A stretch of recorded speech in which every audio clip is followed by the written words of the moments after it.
It's about commitment, healing, honor, respect. This is Barber Life.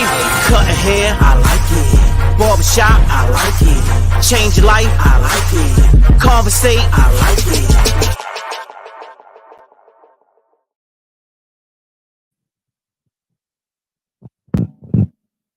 it. Peace, family. Let me cut that down. The knob just turned all the way. Yeah, all the way up here. Yep.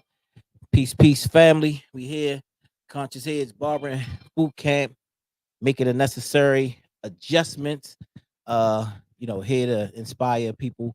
This is what we do. Today, we're gonna do a little bit different. Brother Ricardo, Master Barber Ricardo, is going to interview me today, and that's how we're gonna do it. So, I hope y'all enjoy. Hope you inspired, and yeah, let's roll. I want to say what's up to everybody. Like you said, I'm Master Barber Ricardo. I once was a sensei of the. No, I was an apprentice of the most honorable. The sensei of the shape up, the most honorable Jabari Natur. But I'm here to get some questions in with our brother about his journey and success in this great craft that we partake in. Doubt. Right. So get started. How you get started? All right, so I got started basically when I was in the 7th grade, and watching many people. Was a guy around the way. He was like a neighborhood bully. They used to cut hair. He used to cut people's hair all in the back of cut their names in the back of their head, different designs and fading, and high top fades was out back then, and I just thought, man, I just kind of like looked at him like, man, he nice with this. He nice with this. And everybody would talk about how nice he was. And I started looking like, dang, man, he got skills. I don't know. It just inspired me to want to do stuff. It was another guy in my class during that time. His name was Brian. And actually he wound up getting killed that year, actually in the 7th grade. You know what I'm saying? But he used to cut his hair in school, coming in real tight fade, you know what I'm saying?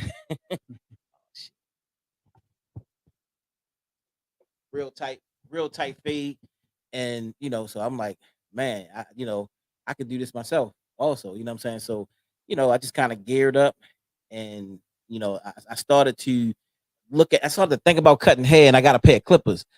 I didn't understand clippers at the time. We didn't have no YouTube out there, whatever, you know what I'm saying? And I didn't go to the barber shop a whole lot. I went every now and again.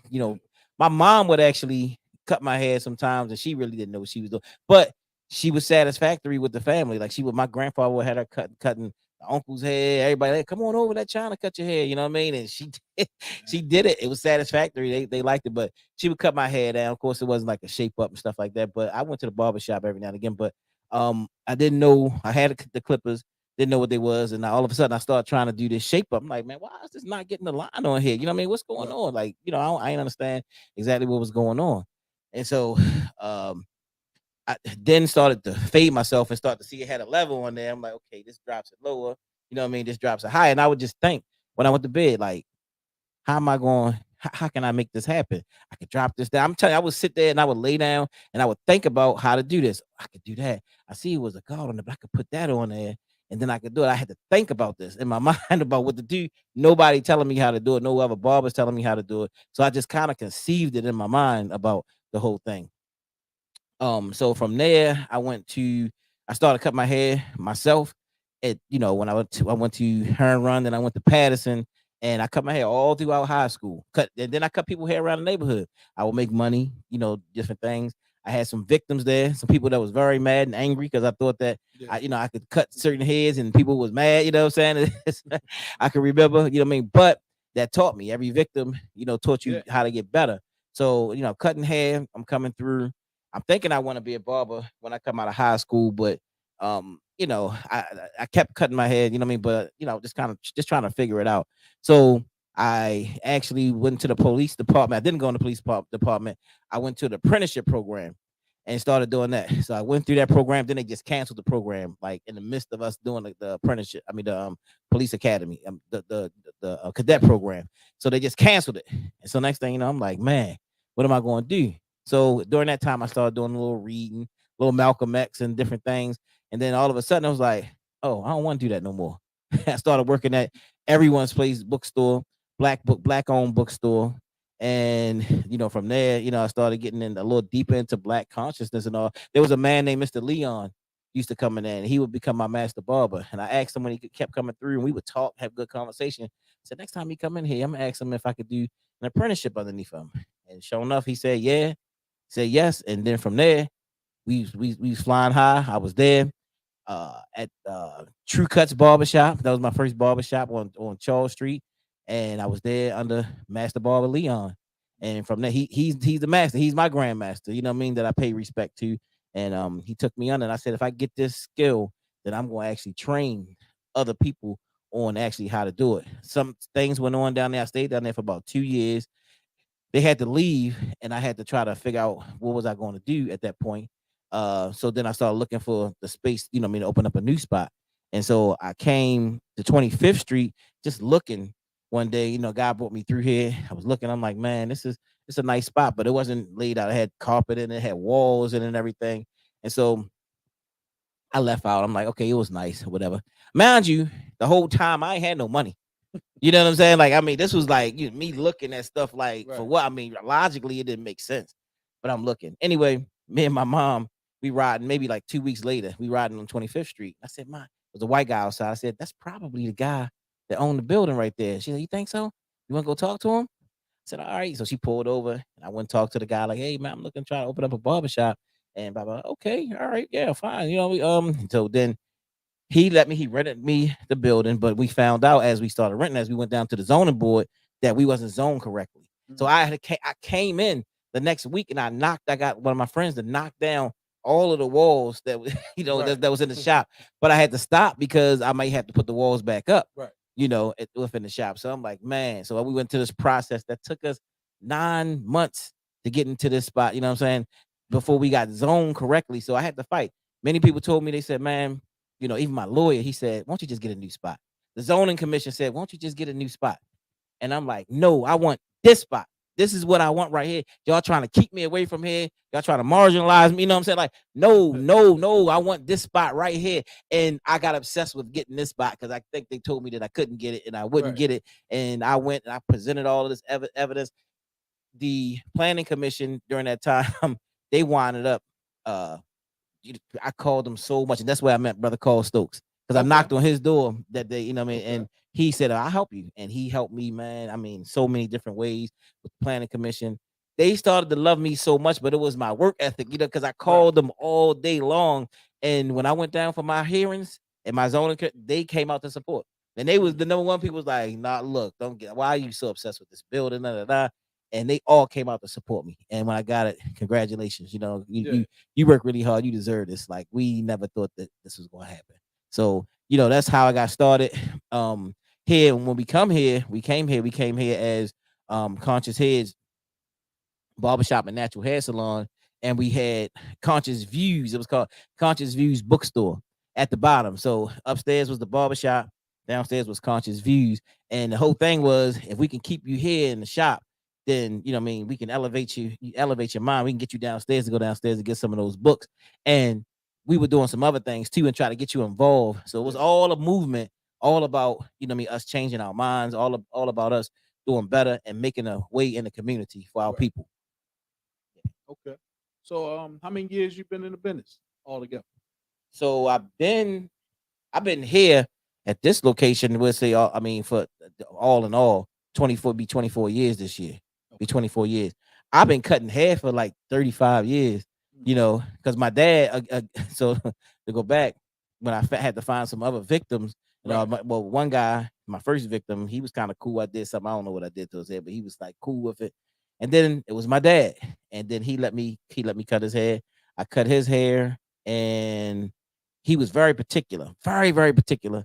But for whatever reason, I know I didn't do that great of a job on his Right. head. But I guess it was like, you know what, Hung in man? there with Yeah, he hung in there with me, and he kept letting me cut his hair. And then it got to the point where every time I came, I was like, "Hey, man, bring your clippers with you, man."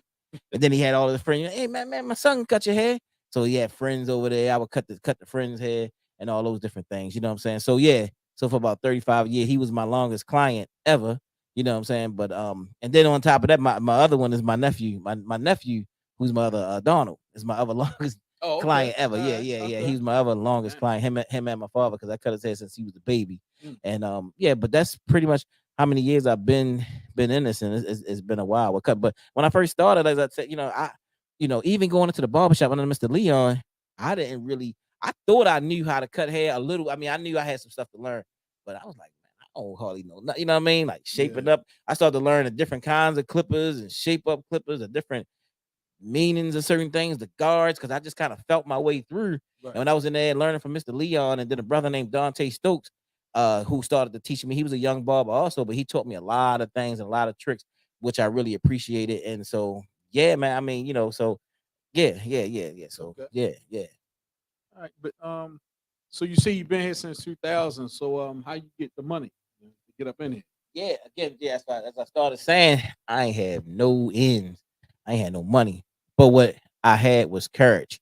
Had a lot of courage, dedication, and I had been doing events in this what you have Survivors Nation I'll talk a little bit about later, but I had been doing events, doing different things. So I got started to get a little buzz in the community, a little name. Hmm. So people would support me. So the number one supporter that I had was my mom.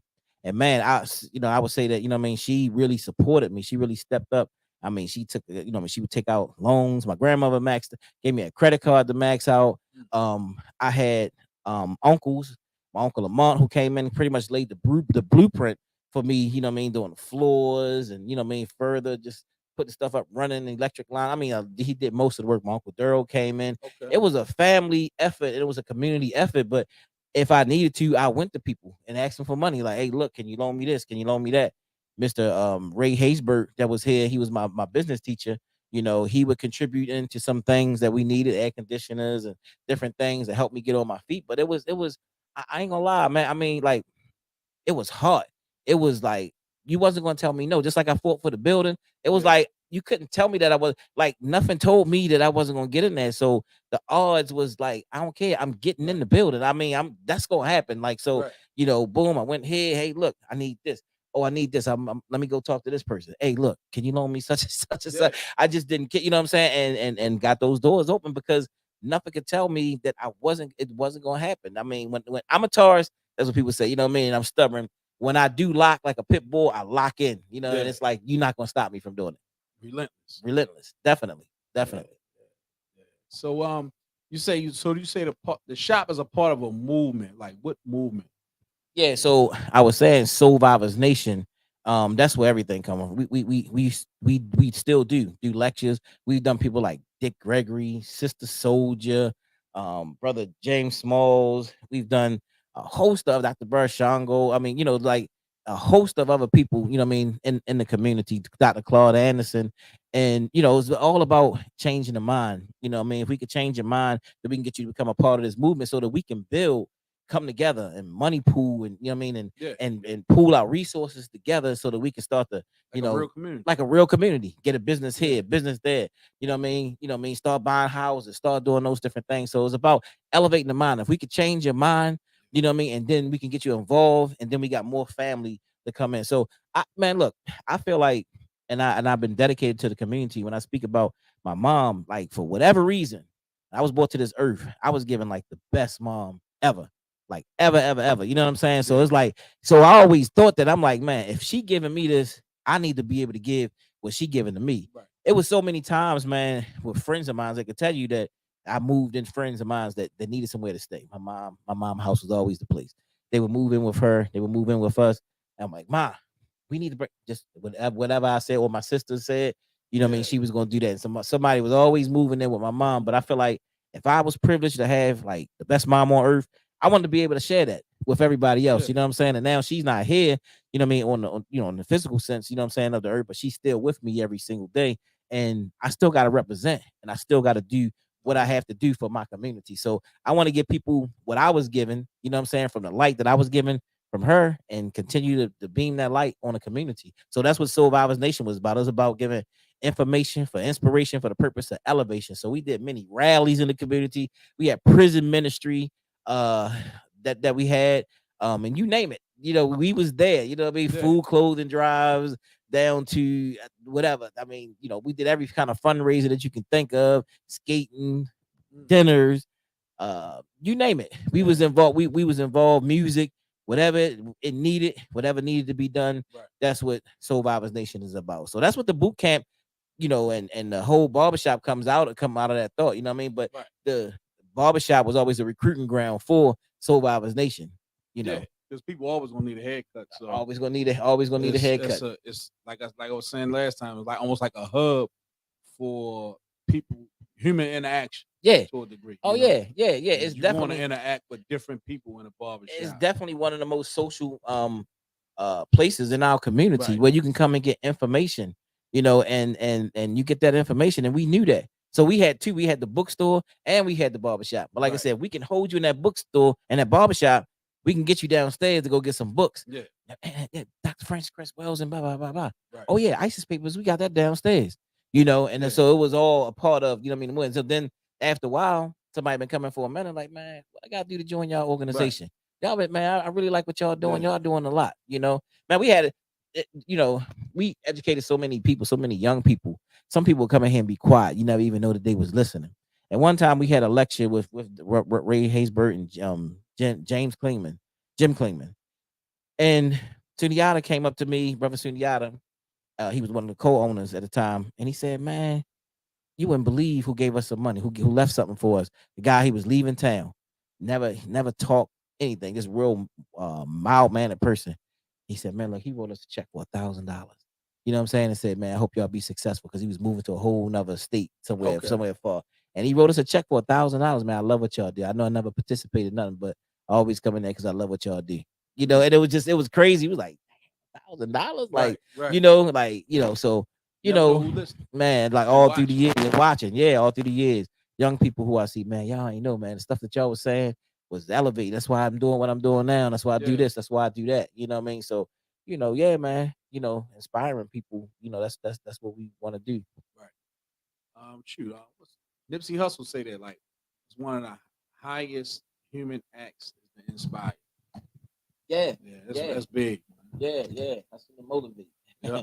Yeah. So I mean, I hear you talk about how like your shop went out of business and you came back to the location. You think you can talk about that? Yeah, man. It was a dark time in my life. I mean, it's been pretty much pretty hard times in my life. You know what I mean? Not a lot, not a lot, but that was a dark time in my life. It was like things just wasn't working out. There was a guy I owned this building early on, and I wound up getting in some trouble, and I had to sell it to him. So through the years, I lasted like another 6 or 7 years. Me and the brothers, actually my brother Suniata, who was my first apprentice barber, who's now the master barber and the shop owner. Him and another brother. I mean, we had some things going on, and they wound up leaving and opening up their own shop. A couple other people left. You know what I mean? I wasn't really cutting hair like that during the time, and then I had to come back, and we struggled. We struggled to get people in the door. We didn't have the barbers. We didn't have a lot of the stylists and all. You know what I mean? It lasted like another 6 years or so. You know what I'm saying? Once they left, and then it's like, with the owner, because he only did this to hold it down for me so I can buy my building back. Oh, okay. Yeah, but when it happened like that, you know what I mean? I went to him. I said, look, I know you've been trying to do this for me, but you gotta do Yeah. what you gotta do. Stuff ain't coming out. I don't know why it's not falling the way it's supposed to fall, Right. but it's just not. So eventually, he didn't still want to do it, but then he was like, "All right, look, I got to do what I got to do." I left for 2 years, and the surprising thing was when I left from here, I went to work at one place, and it was I'd never been in another place before besides Conscious Heads. Oh well, I had been at True Cuts. Yeah, True. it was the Okay. same thing. So I was just trying to figure out um what I was gonna do. But brother Sunyata had called me and said, "Look, man, I know we got some things going on, but if you need somewhere to work, come with me." And I'm like, "Nah, man, nah, I ain't doing that, man. You my student, you know what I'm saying? And Right. plus, you know what I mean, we got this little thing going on or whatever." So I Yeah. went to work in this shop probably like a few days later, and man, I sat down. They had some crazy video on, some children was in there, and I'm like, "Man, what the heck is this?" You know what I'm saying? So I got up, somebody called my phone, I walked out the door, I stood outside. Then I went and got in my car. Then I drove down to my house. It wasn't that far away from me. And then I said, man, I'm never going back there again. I called Brother Sunyata, like, hey, look, you still got that spot available, man. You know what I mean? Because I knew that, coming out of Conscious Heads, that, Right. you know what I mean? That, you know what I mean? That was a child of Conscious Heads. You feel what I'm saying? So I can go in there and I can work there and I will Right. be comfortable. and I was comfortable, even though we had like little vibe there, Yeah. but it wasn't. But it was nothing happened. You know what I mean? We Yeah. was all good. It wasn't no beef, nothing like that. You know what I'm saying? But it was cool. I had to humble myself because now I got but now during that time, man, I was going through divorce. I lost my shop. Then my cars got repoed, lost property. You know what I'm saying? Like it was a crazy time in my life. During that time, we was doing Watoto from the Nile with my daughters. I was doing kale chips during that time. You know what I mean? Where we still came up with this kale chip recipe. So I still never stopped, even though it was a dark time in my life and things Right. was going on. So yeah, it went out of the shop, completely stripped this whole building down. I mean, nothing was left in here besides, the floor and the walls and stuff like that. Anything on that was attached to those walls, like exit Right. signs, all of that kind of stuff, I mean, gone, gone. dang, Everything stripped clean, went out of dang, business, out of business. dang.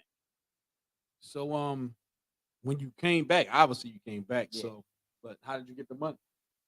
So the guy who owned the spot, he was unable to sell it. Okay. The opportunity came back around. And we met. It was like, you want to try to do this again? At first, I was like, nah, because I was still hurt from losing all my stuff from before. Yeah. So I'm like, man, I lost everything. Nah, nah, I ain't feeling this. And so then it was just kind of like the brothers had decided around the corner, brother Suniata and Dwelly, that they was going to leave and they was going somewhere else. And then I thought about, I said, man, I don't want to go nowhere else. You know what? The opportunity presented itself. I'm going back home. I'm going back to the headquarters. Mind you, again, I didn't have a dime, bro. I had just lost everything. But luckily, you know what I'm saying? I had, like I said, again, I had a beautiful mom who had recently had moved back with me, Right. moved back home with me. And she said, hey, look, you go work and build that shop back up. Don't worry about paying no bills here right now. Mm. So I didn't have to worry about Yeah. paying bills at my house at the time. She allowed me to be able to put Yeah. every dime that I Pull in. had Yeah. here. So between that, doing my events, the lectures and all, you know what I mean? I was able to pull off some great lectures during that time, you know what I'm saying? And Yeah. then I made a list of 35 people that I went to them. Hey, can you loan me 200, 500? Can you loan me 1,000? You know Right. what I'm saying? And Yeah. I made a list and I ended up doing it that way. I raised about $5,000, Mm. you know what I mean? Just from making a list of people of my friends and my family. And like, hey, Okay. look, I'm trying to go back. We came in here, we had two chairs, me and just two barbers and one stylist. And then one of the barbers bought us a TV. Then we had a TV. You know what I mean? Then somebody else bought, you know what I mean, and sold us a radio for cheap. Then we had a radio, and then the mirrors. We didn't have the mirrors on the other side. Somebody, you know what I mean, and then we started to, raise funds. But then I finally put together the barber and boot camp. And when I put together the barber and boot camp, that was the thing that actually really took things over the top. Okay. It was like I tried it out. You know what I mean? It worked okay, and then I made the necessary adjustments to it, and then it wound up doing great. It started doing some great things. Not making a whole lot of money from it, but it was like, okay, all right. So I wound up, hooking up several classes, and man, you know what I'm saying? And so, we were here. We started the money just started to come. People started to come. More barbers. The energy just started to change, you know what Yeah. I mean, for me. You know what I'm saying? It was like, and that's why I can't people can't tell me nothing about what things look like, because I built this. Like, if you looked at it on numbers and like, you would look at me and be Right. like, Jabari, you ain't got no money, bro. Right. how Yeah. you gonna build It's how you gonna build this up? You don't, bro. It don't make sense. Like, on paper, look, bro, you this negative. You don't, in your bank account, you ain't got no money. You don't have this. You know what I'm saying? And so that never scared me. Especially when I locked down, I was like, I'm right. back and I'm building this back up. I built the barber and boot camp as a protection, not, something that Madam C.J. Walker and Annie Malone, was that Annie Malone? I'm Yeah. sorry, yeah, Animal. Annie Malone would build. They trained up stylists and they Yeah. trained up those their own. So my thing was, if I can train up my own barbers, I would never be in a situation that I was in before, when all of the barbers left and I had to put signs in the window, barbers wanted, Right. and all those things. But I could always have a pool of barbers, just like McDonald's. People fill out them applications, they got Yeah. a pool that they can go through. Up, Yeah. that person quit. Let me plug this person in. Oh, that person quit. Let me plug this person in. So if I can make this come to reality, you know what I mean, and train people to the point where they can just at least cut hair, you know what I mean, on a minimal basis, then I can put the system in that, so I would never be in that situation where I'm Right. just like hungry for barbers. So hungry, I'm ready to snatch Right. somebody off the street and just bring them in here. You like, let anybody cut hair. And so the barbering boot camp actually, really saved the whole program, saved everything because you being a part of it, Oh you know yeah, what I mean, and yeah. everybody. And I watched the progression. Right, right. You watched it, yeah, because you was there. Yeah, You know what I'm saying, when we was coming I was back and early everything. on. Yeah, yeah, you was there when we was Well, I was coming like the back. second class. You was like the second, yeah, like the second class that was Okay. coming in. So you was Yeah, there and watched everything as we was yeah, rebuilding. You yeah. know what I'm saying? And so it wasn't easy. You know what I'm saying? We had some hard times. We Nah, had some little things that happened in the midst of all of that stuff. You know yeah, what I'm saying? But we kept pushing through and we got through. I ain't been perfect. Things ain't been perfect, but we work hard and dedicate and just with dedication, yeah. man. And Yeah. build it as you go. Yeah, You know. build it as you go. And that's why, what I mean, like nobody can tell me, what I Yeah. mean, like you out of it. You ain't got a chance. You ain't got Right. this. Like, no. If you believe in your heart, you know what I'm saying? If you believe, like the Matrix say, like Yeah. that you the chosen one, that you know what I mean, that nah, I'm gonna do this. Just when I used to do lectures, Yeah. Spirit is strong. Definitely spirit is strong. strong, definitely strong. Yeah. I would set up a whole event. Dick Gregory. I would set the whole event. I had the place, I had brother Dick Gregory, and I had everything else lined up, the whole event. Yep. Then I'd be like, all right, how am I gonna pay for this? Right. I set the whole event up, but didn't have no money, didn't have a dime to do it. But it never mattered because I knew, like, okay, how am I gonna pay for this? Uh, okay, let me get Yeah. busy. Let me But that's call the such and such. whole, what they call it, acting as if. Yeah, You know, yeah, they yeah, stepping out yeah, on faith yeah, where like even I think even Dr. King say like you just if you might only see one step, but you just take that step. yeah, And then eventually when you take that step, you'll see another one and another one. And a lot of times we look at what they say, we look at success like a highway full of green lights. yeah, You know, we think yeah, all of the lights supposed to be green before you can take off and you never get nowhere like that. yeah, yeah. Yeah, definitely, definitely. I mean, and that's what it's all about, man. So I'm not a person that what I mean that talk that gloom and doom stuff. You know what I mean, about what we can't do and all of that kind of stuff. You know what I'm saying? I mean, I got my challenges, but when I'm locked like a pit bull, Yeah. it's on and popping. Yeah, and that's life though. Yeah, Challenges. It's the ebb and flow. You know, sometimes you up, sometimes you down, but yeah, you keep going, and then when it's all said and done, you way further than where you were. And if nothing else, you got the experience and the knowledge to pass on to the next generation, so they can avoid some of those pitfalls. So sometimes you know what they call it. You the first one over the hill, and you come back with the arrows in your back. yeah, But at least you letting people know yeah, what's over the other side. yeah, You yeah. know? No doubt, no doubt. But, so let's talk about this bill. You know, we got passed or whatever for the Yeah, barbers, yeah. So the as we had aspiring the barbers. barber in boot camp, and brother Ricardo was with me as we actually did this, and so we got a whole lot. I would go to these meetings, and everybody be fussing like, "Man, why can't we have more than one barber? That's crazy!" Blah blah blah blah. And they be in there kicking the doors down and doing all kinds of stuff. And one day I just raised my hand. I said, "So what can we do to actually change that? Is there anything that we can do?" And they said, "Well, that's something that happens down in Annapolis. You got to go to Annapolis for that." I'm like, say no more. I had a brother Davon Love, who was my client, and I came in that day. He's into politics very heavy. And I'm like, Shout out to Davon. yeah, shout out. And I'm like, bro, what do I need to do to get this law changed? I'm trying to get, get more barbers to because I only could do my only thing, I only could do one at a time. And so that was stopping me from being able to bring people on. Right. So he said, man, that should be something easy though. He told me to contact Sister Delicate Cheryl Glenn at the time. So we started going with her. So I thought it was gonna be something hard. I'm like, man, it's gonna take years and it's gonna take a lot of money. How are we gonna do this? Like, no, man, it ain't that. You just contact your delegate and put, what I mean, get the bill put in. And Yeah. she put the bill in. House Bill 1021. My mama's birthday. You know what I'm saying? Which I thought I was like, oh man, you ain't gonna believe what this bill is. 1021. She's like, I can't believe that. Put it in.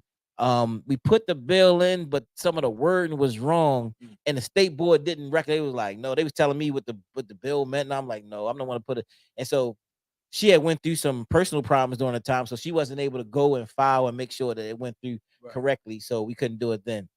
Next year we go back, we put it through brother Kurt Anderson, and then it became House Bill 1041.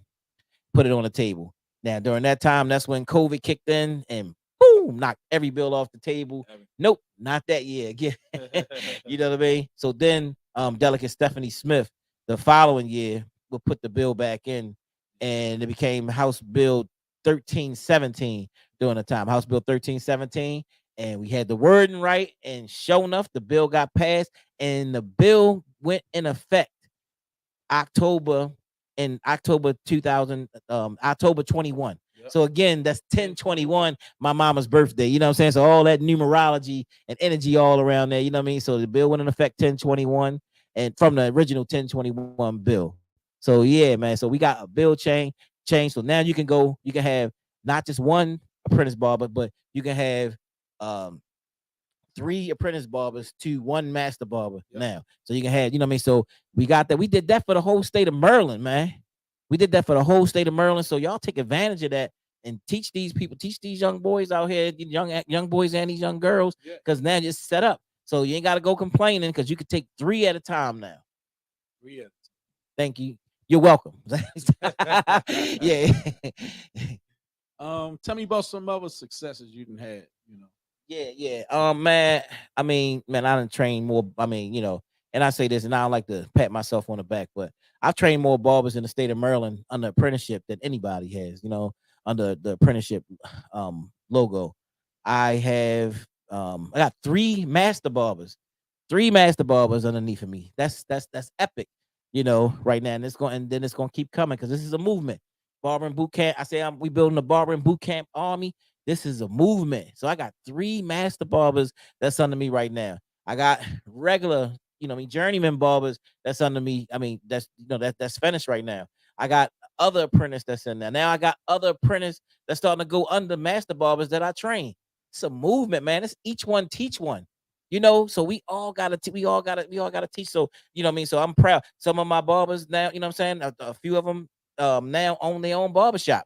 Very successful barbershops also. Yep. So I mean, so we building. It's a movement, and I'm proud of everybody that I mean that came under Came me, through, yeah. came through, and like I said, but this ain't no ego with me. But man, I feel great when I see my people doing well. This is a win-win situation for me. Plus, you providing opportunities. Yeah. You giving legitimate ways for brothers to feed their families, Yeah. sisters as well. Yeah. Yeah. And Yeah. that's big within itself. Especially the way we talk about the lack of opportunity. So to make the sacrifice to provide them, because you could have easily been on some. I'm only hiring licensed barbers. The hell with training them, because one, that requires patience. A whole lot of patience, a whole lot of trial and error. Where if you wanted to just run a straight up and down business where you get nothing but licensed barber, you can care less about a bill. That you could have had that as well. It could have been a little harder, but it would have been less of, I guess you could say, a burden on you. Yeah. But a burden you bear for the sake of people like myself Yeah. and others to come through, and that's I'm grateful for that as well. I mean, I've benefited, man. I've met some great people, man. You know what I mean? These same Yeah. people that I've taught have taught me. You know what I'm saying? Like, you know what I mean? So these people have taught me. I go, a lot of times I do stuff. I come to you for advice. Yeah. Hey, bro, yeah. what you think about this? You know what I'm Yeah. saying? What you think about that? Because what I mean, you wind up being a teacher to me at the same time. You know what I'm Yeah. saying? So it's a win-win Yeah. situation. You know what I mean? So it's like you give the people, you know what I'm saying, and and they wind up Yeah. giving back. You feel what I'm saying? And Yeah. it's a win-win situation. So I mean, man, I'm appreciative of all of y'all. Every brother that we have down on the floor, Yeah. you know what I mean, that's down there, man. Because got a what I great mean, crew. yeah, special people special Yeah. people that we got Yeah. working with us, man. Yeah, definitely. But what's the difference between a hair cutter and a barber? Yo, I want to say this to all the barbers that's out there. That's Hair unlike cutters. that, the hair cutters that's out there right now. Hair cutters and hair cutter, you just basically putting hair on the floor, dropping hair on the floor. You're doing some sprays and stuff like you might be wearing your black gloves and stuff like that because that's what they do Your ring on light, YouTube. Your ring light, gotta have a ring light and black gloves and some spray. charging a day's pay for Charging $1 million for a haircut, like yo, no knock to your hustle. no knock. Get your license though. Yeah, that's all. Get your license, join the fraternity, you know what I'm saying?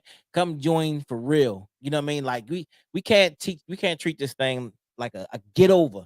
Like stop trying to get over. We can't just get over on stuff, Right. man. You know what I Cutting mean? Like corners. cutting corners. You have to learn stuff that's in that handbook Yeah, about sanitation, Yeah. about socialization, about different things that The you history. need to know. The history.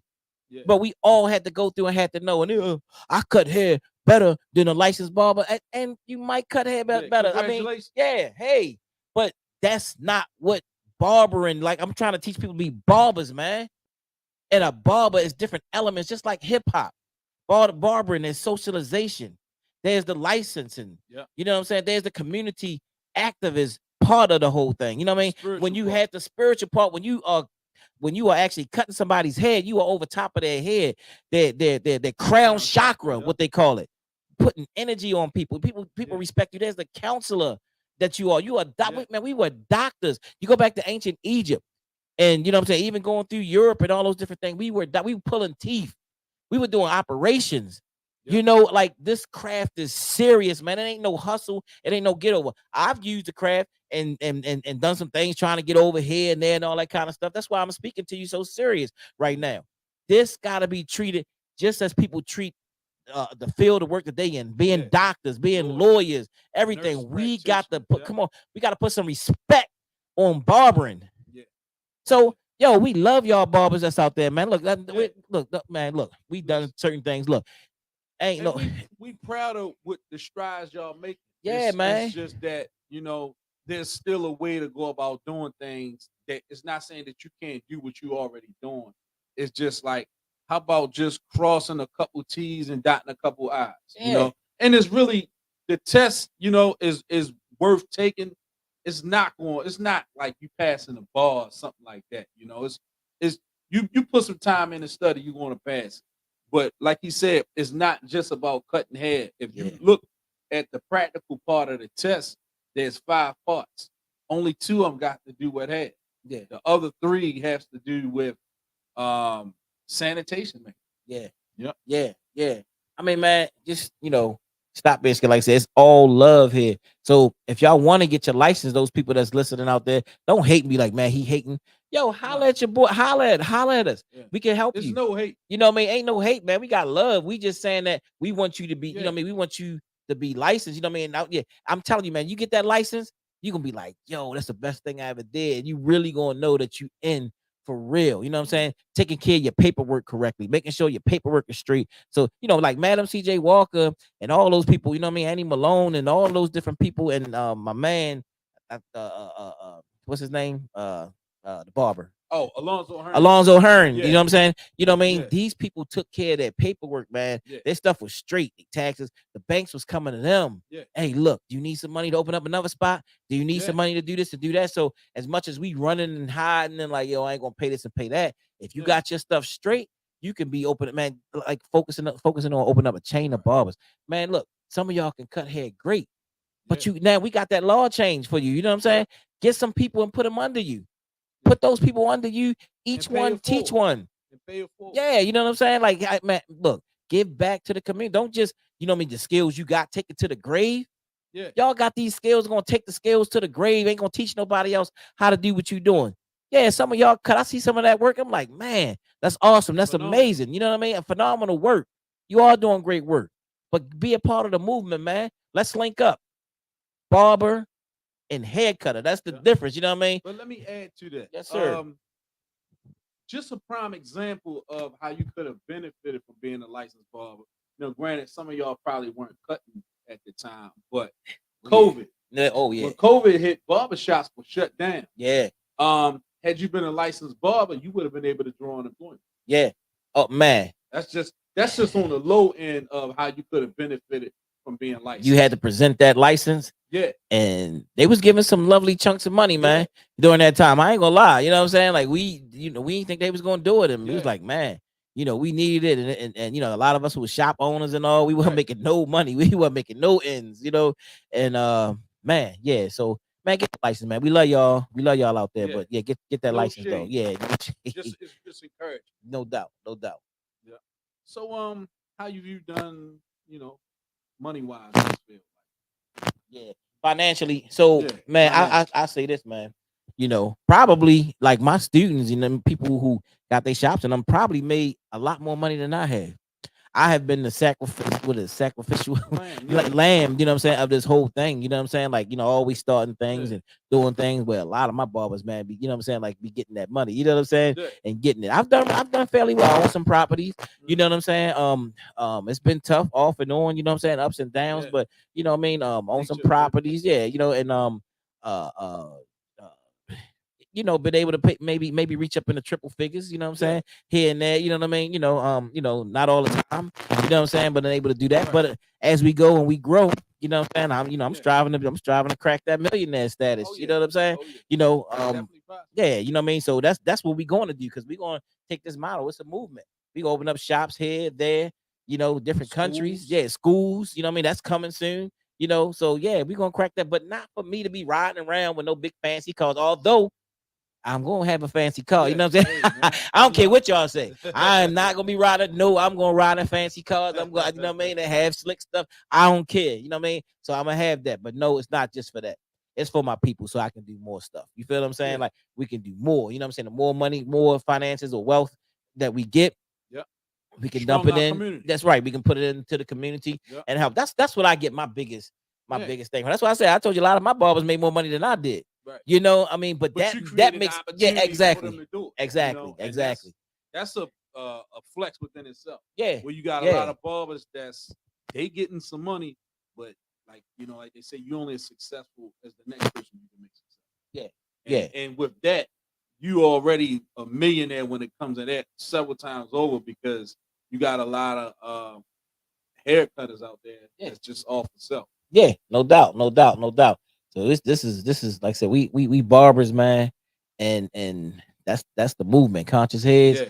barbering boot camp, and like I said, we do the boot camp, even though it's the boot camp that we actually do where we train people, but the barbering boot camp that we constantly keep learning. You know what I'm saying? Like we Yeah. always in the boot camp of learning. You know what I'm saying? Yeah. And constantly getting information and knowledge and information, and that's why all this, even this podcast is the barbering boot camp that we bring you different barbers, and we continue to bring you barbers and hairstylists, estheticians, and all, you know what I'm saying, that we're gonna bring to keep motivating you, because it's some awesome people that's in our Yeah. community that's Yeah. doing awesome work, and people that I look up to that I want to bring to you. Yeah. And soon you'll see these things will be all over the internet, and people will be getting inspired from them, man. That's also the beauty of the shop and not the suite too. Yeah, Because yeah. it's the camaraderie Yeah, and the yeah, what they call a steel sharpening steel, where we keep each other sharp, whether it's on our haircuts, we watching each other get better. So it makes us want to step our game up. In other words, like when we get to debating and talking about world affairs and stuff like that, making sure you know what you're talking about, making us each other better as men. yeah, We all got wives or girlfriends yeah. and children and stuff like that. So just that atmosphere, just of becoming a better man and striving to represent the shop as a man amongst black men in our community. Yeah, I mean, and the thing is, we talk about the debates and stuff, and we do the podcast, and I'm letting people now see what it is to be in the barbershop, Yeah. because you know what I mean, because what we saying is we have to educate our people, and although we get in there and we get to spawn back and forth and we debate, it's about us getting information that's going to make us check some things out. Like, dang, he said that, I didn't even know that. Let me go back and check on that and all. Yeah. But it's about the experience of education, man. Look, we don't just come in these And that's shops and good talk too. about, yo, that girl, man, she Right. fine, and man, what's the name, got shot last night, and this, that, Right. and the other. You know what I'm saying? Yeah, we talk about all that too. You know what I mean? But it's way deeper, and it's Yeah. about us getting the information and knowledge, and that's why, you know what I mean, I'm focused and trying to do something else, even with these podcasts and these videos and stuff that we putting out, so people can see all over the world that it's bigger than just hair Yeah. cutting. It's about a movement that we actually have. So all the people that I do the podcast with, that we even do at Conscious Heads, is barbers that come out the boot camp. Yeah. But very intelligent and smart brothers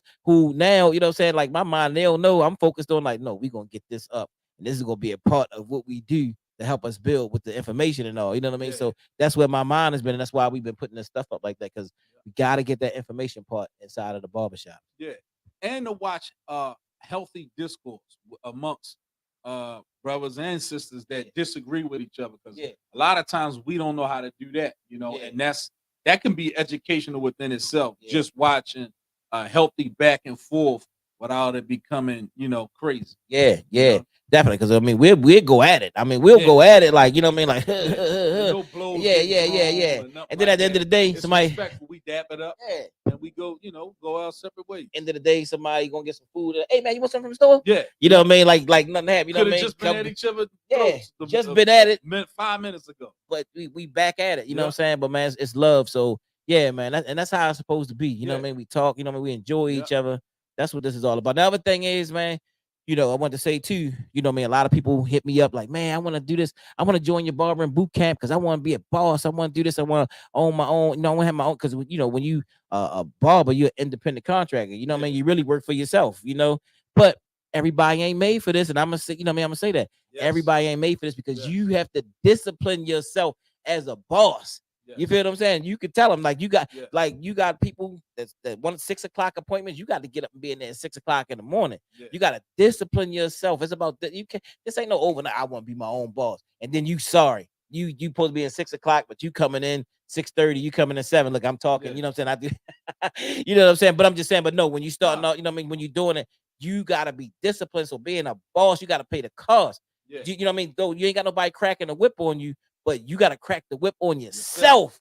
That's a whole 9 to 5. That's hard. I mean, that's hard. So it ain't easy that you thinking you just laying home scratching. Yeah, I'm gonna watch this series right here and then get up and then I'm gonna go. Then I'm gonna smoke and then I'm gonna go in and all that kinds of no, no, no, no. You got to be disciplined because you work for these people. You know what I mean? The boss. Yeah, they the boss. Because without a customer, you have no income. Yeah. That's the true boss. Yeah, we all work for somebody. Yeah, definitely. So, yep. So yeah, that's what it is, man. Yeah. So yeah, man. So that we appreciate, what I mean, and hope y'all enjoy this right here. And we're gonna keep inspiring people and keep this information coming. So check it out, share it, and we're gonna keep coming back at you. Check out the one we did with Ricardo. And actually we got more to come with bro Ricardo. You know what I mean? He got a lot of inspirational joints that we're gonna be doing, adding on, and he'll be conducting a lot of these different interviews with people, barbers and all from all over the world, all over the, what I mean, all over the world. That's what the whole thing is. All right. So man, love y'all, man. Peace.